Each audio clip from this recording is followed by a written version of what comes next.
So I got this great idea for a photo shoot for Laura. A couple years ago, you might remember this picture. We took that in the backyard with a couple of speed lights, and I think it turned out really well. But I saw another photo shoot done by Benjamin von Wong. Turns out what he did was actually very simple, and I'm going to recreate that to take another epic shot of Laura. The original idea for it was just to have some fun, but it turns out this might actually get used for a thing for her therapy. Normally, I don't go through and show step by step, but since we're all about being educational here at the Gilbert family, right? We're gonna go through step by step, show how it's done. Is this the video? Yeah. Now to get the effects, we first need to build this thing I'm calling the contraption, and we're gonna build it back. So this is a garden sprinkler, and these are PVC fittings. We're going to try and build a rain machine.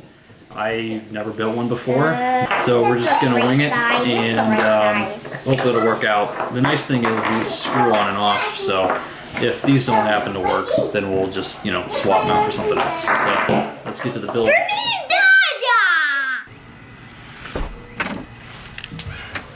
Okay, first steps first, we need to find a saw. It's too cluttered. Too heavy. Nope. Haha. Yeah.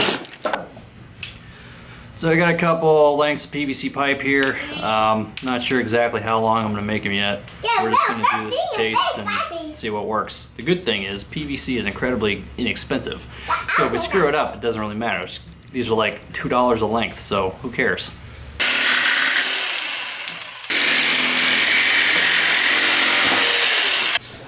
These small pieces will kind of drop the sprinklers down from the main line that will supply water and also kind of give it support. And then these screw onto the end like so.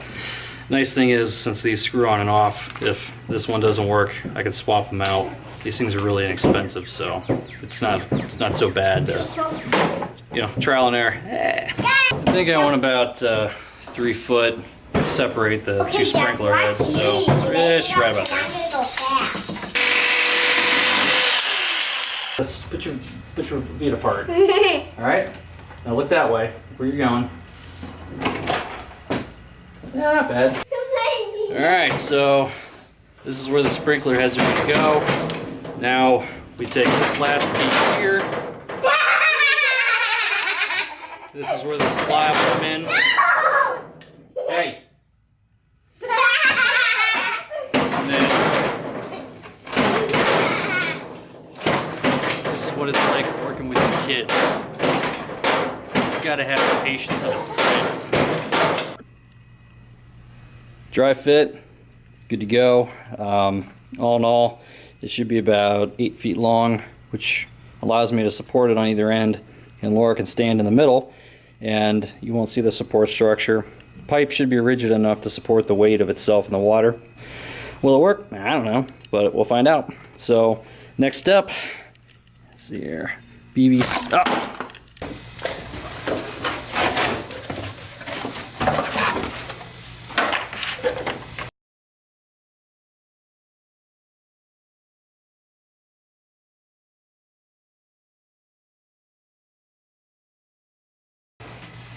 That's going to be coming on the pipe. And now the cement's set up enough to at least do a simple pressure test. Last little detail, connector for the garden hose. This isn't strictly necessary. It was a couple extra dollar premium over just a basic one that was made of PVC, but considering it was only a $2 difference and it'll make my life a lot easier, why not?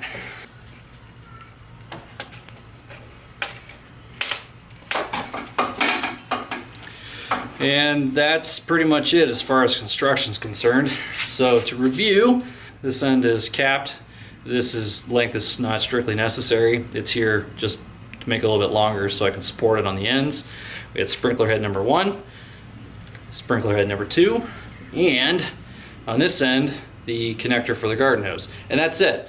So the idea would be that the the water from the hose runs down the length of the pipe, comes to these offsets where these things they're supposed to pop out under pressure. That's kind of a wild card. I don't know how they're going to behave, so I might have to, play with that a little bit. Worst comes to worst, I might have to swap them out, but ready to do a pressure test, so let's head to the backyard. This is water pressure test number 1.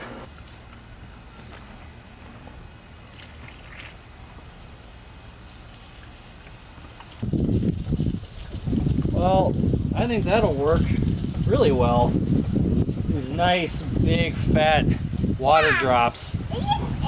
It's a thing with like Hollywood movies, they're not really using rain, they have to manufacture it because natural rain tends to be very small, and using a mechanism like this, you can make much larger droplets, and that's what you want. So I'd say that's a good test.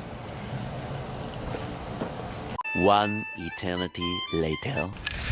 So I think today's the day we're going to try and do the shoot. It's a little iffy weather-wise. It's been raining for a good part of the morning, but it's not raining now, and with the sky being overcast, it actually works in my favor the way the strobes work, which I'll explain later. But right now I got to get the black plastic suspended somehow. I also need to get the rain machine suspended somehow.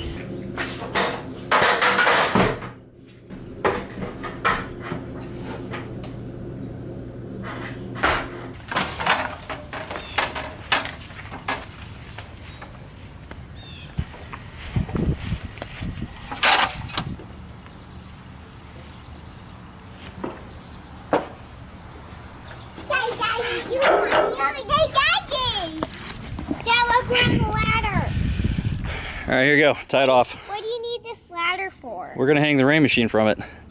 Oh. Sorry, go ahead. Tie it off. You guys got this, right? Mm-hmm. Alright, good. Whoa.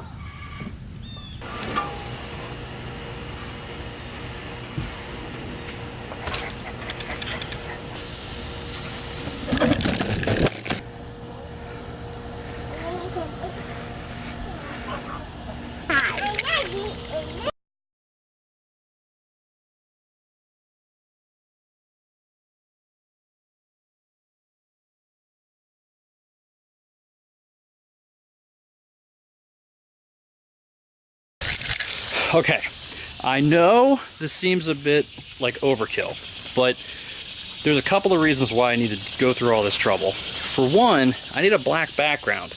I need to keep this sort of low-key, really contrasty look, so I need to have something black in the background.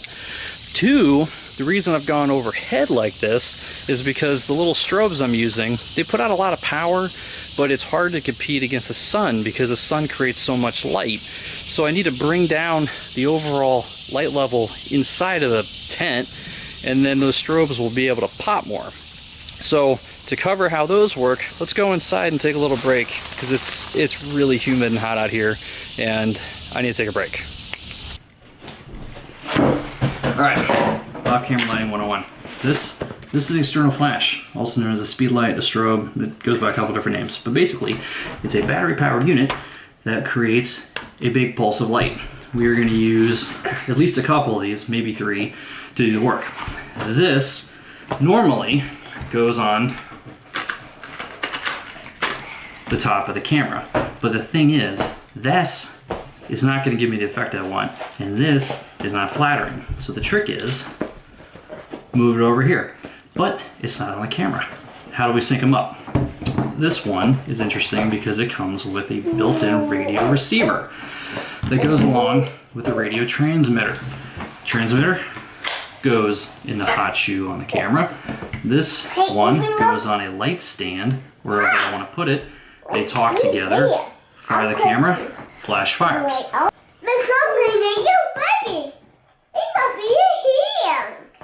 Alright, let's go get set up.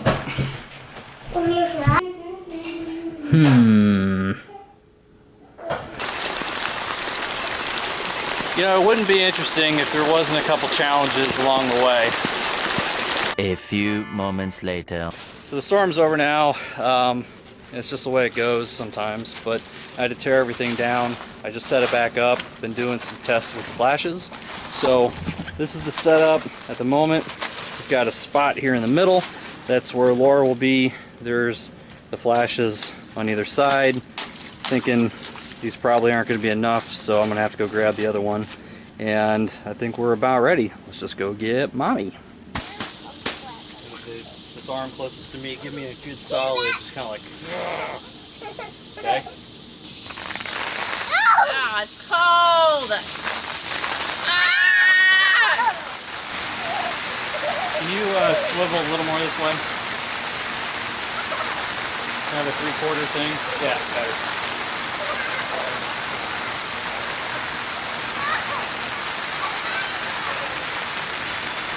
Hi, for me. Oh, yeah! Yes! Yeah! Yeah! All right, do it again.